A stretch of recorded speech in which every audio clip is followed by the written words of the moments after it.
Well, October is Breast Cancer Awareness Month, and in the 28 years since the National Breast Cancer Foundation began funding, they've seen 5-year survival rates improve from 76% to 92%. That's great. Yet it is still the second most commonly diagnosed cancer in Australia, with more than 20,000 cases each year and, sadly, an average of 9 deaths per day in 2022. Wow. There are certain factors that you cannot change: your gender, genetics, and your age, of course, and your family history. But the preventative measures that are within your control, like your diet, can be implemented right away. To tell us more, we welcome clinical nutritionist Sarah Lorenzo back to the morning show. Always nice to see you, Sarah. Thank you. There are certain foods that may reduce the risk of breast cancer. What are they? Absolutely. So it's definitely starting with the leafy greens, and I would be suggesting you have a cup a day. They've got antioxidants in them, such as vitamin A and vitamin C, that we know really help fight that cellular damage. As well, it's full of folate that's important for cell growth, and a great source of fibre as well. Now, other ones to include is your whole grains. Whole grains are great because they're a great source of fibre. They've got vitamins and minerals in them as well. Research shows that you should be having 1 serve a day or 7 serves in a week to lower your risk. And this is all about lowering your risk. It's not saying that it will cure, it's just lowering risk.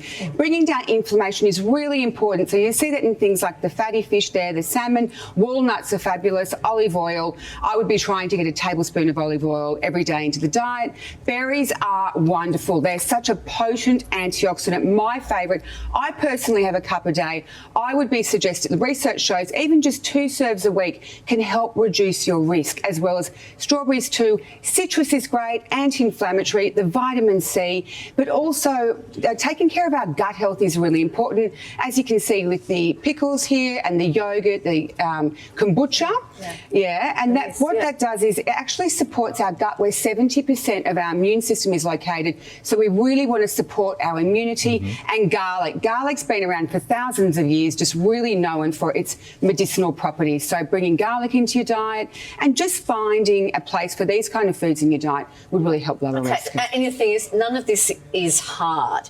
If we go the other side of this green line, Sarah's put a green line here. I've got a green fence As we walked over to the bench, Larry and I were drawn to this side. What is wrong with this side of the bench? Well, there's just so much wrong with it. First of all, we do know through studies and research that has been done is these kind of foods do elevate your risk. So it's really interesting studies that I find fascinating. But it is the fried foods. The fried foods actually help, they advance the ageing of cells. They've all of the kind of sugar here will drive inflammation. Inflammation, we know, will drive disease. All of the saturated fats will and all of the kind of just the junk food in general will lead to weight gain. Now, so when you're talking saturated fat, you're talking about pre-boiled cakes. Yeah, as well as the bacon, that kind of stuff. Yeah. Donuts. And that leads to weight gain. Weight gain, we know, women who do carry more weight are at higher risk. The nitrates in the processed meats.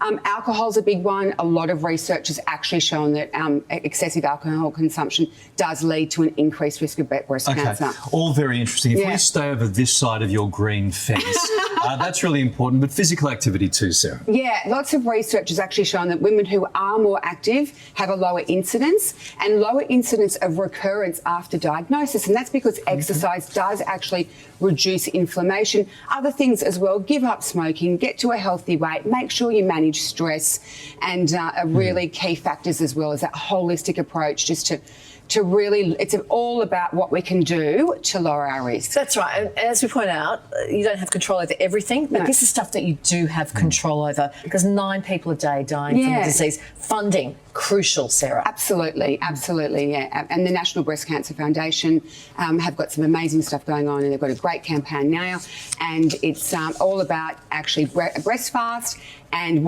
donating the cost of your breakfast. Okay. All right. Great, Sarah. Great information. Thanks for coming. Thank you so much. Thank you for having me. Okay, this is a great initiative. To donate to the National Breast Cancer Foundation, head over to our website for all the links and details. It's saying whatever you would spend on brekkie, donate that. Donate the cost of that, and every little bit helps. Good stuff.